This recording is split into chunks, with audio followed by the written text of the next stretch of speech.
Bonjour et bienvenue dans cette nouvelle vidéo où on vous montre enfin à quoi ressemble notre mezzanine. Alors vous aviez déjà eu un aperçu dans nos vidéos précédentes puisque finalement on en avait pas mal parlé, mais on n'avait pas montré en détail jusqu'où on était allé et notamment toutes les finitions qu'on a faites sur cet espace. Donc globalement on a une mezzanine qui fait 2 mètres de large sur environ 2,50 m de long. Elle passe au-dessus du coffre technique qu'on a du coup à l'arrière de la tiny, donc elle va vraiment complètement en profondeur de la tiny house. Sur les côtés, on avait fait du coup des petits casiers qui servent à la fois de rangement pour nos vêtements et de table de nuit. Et sur le sol, on avait ajouté du jonc de mer pour faire une sorte de couche de revêtement, déjà un peu plus esthétique et puis ce qui permet au matelas de ne pas être posé directement finalement sur le bois. Et du coup, voici notre matelas. Chez nous, c'est un matelas du coup d'1,60 m de largeur qu'on a choisi de mettre dans le sens de la longueur. Je vous mettrai les références de ce matelas dans la description de la vidéo si ça peut vous intéresser. Globalement, là où il a fallu un peu se méfier, c'est à pas prendre un matelas trop épais non plus, parce que comme on n'a pas une mezzanine qui est très haute sous plafond, plus on rajoute un matelas épais et plus on se rapproche dangereusement du plafond. On voulait rajouter un petit meuble là au bout qui fasse aussi garde-corps, donc on verra si on arrive à trouver un compromis. Étant donné qu'en pratique, il nous reste 20 cm, je pense, peut-être un peu plus, entre 20 et 30 cm. Après, je sais pas si on mettra un truc qui colle au matelas ou pas.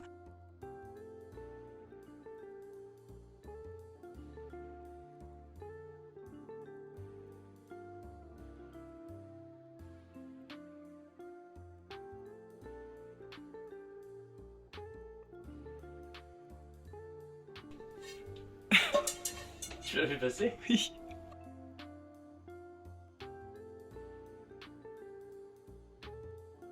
Pour les rideaux, on a fait assez simple, on est venu installer une toute petite tringle sur laquelle on a fait faire du coup des petits rideaux en tissu où c'est deux morceaux de tissu assez opaques du coup qui viennent se rejoindre finalement au milieu de la fenêtre.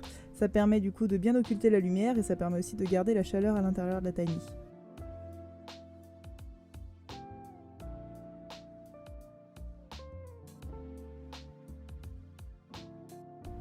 En ce qui concerne le rangement des vêtements du coup, alors c'est sûr qu'en tiny il faut quand même faire un petit tri, on peut pas en mettre autant que chez soi évidemment.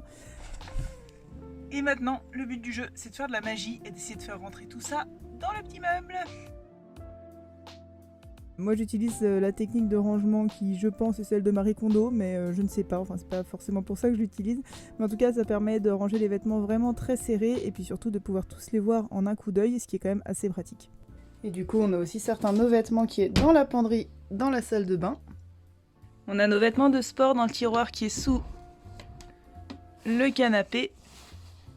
Et à l'entrée de la tiny, toujours sous le canapé, on a pareil une petite trappe avec nos chaussures. Donc clairement par contre on n'a pas mis tout ce qui est affaires de ski, affaires de rando, de quand on était parti faire le tour du monde et qu'on avait acheté pas mal de vêtements thermiques un peu spécifiques mais dont on se sert en fait jamais au quotidien. Donc toutes ces choses là et puis les robes de soirée qu'on met qu'une fois par an au nouvel an, tout ça je pense c'est pas des trucs qu'on aura en permanence dans la tiny. Ou peut-être qu'on en aura une robe de soirée d'été pour le cas où, mais je pense qu'il y a évidemment des choses qu'on va laisser gentiment ou chez des amis ou chez nos parents ou ailleurs dans un garde-meuble ou j'en sais rien, mais voilà, il y a ce truc là aussi à prendre en compte, hein, c'est que quand on dit qu'on a tous nos vêtements, c'est les vêtements avec lesquels on tourne au quotidien quand même, c'est pas tous les vêtements qu'on stocke pour le cas où, des vêtements de sport spécifiques, etc.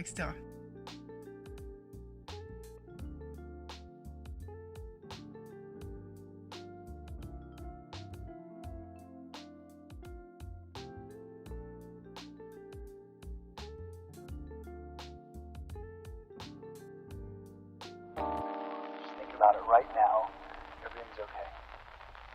No matter where you find yourself, no matter what kind of stuff is going on in your life, underneath it all, everything's actually all right. You're okay. You have more power than you might be giving yourself credit for. If you have something that's going on in your life right now that's challenging, painful, it's just a reminder that you will live better care of yourself. You can have this feeling anytime you choose.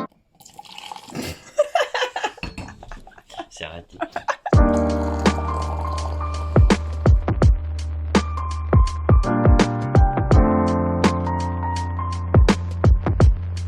On espère que cette vidéo vous a plu. Si c'est le cas, n'hésitez pas à nous mettre un petit commentaire pour nous soutenir ou un petit pouce bleu ou les deux. Si vous avez d'autres questions sur tout ce qui concerne l'organisation sur la Tiny et surtout l'aménagement de notre mezzanine, n'hésitez surtout pas à nous poser ces questions dans l'espace commentaire, on y répond toujours. Vous pouvez aussi nous retrouver au quotidien sur Instagram @lemonde-autour. Sur ce, on vous souhaite une très bonne journée et à très bientôt.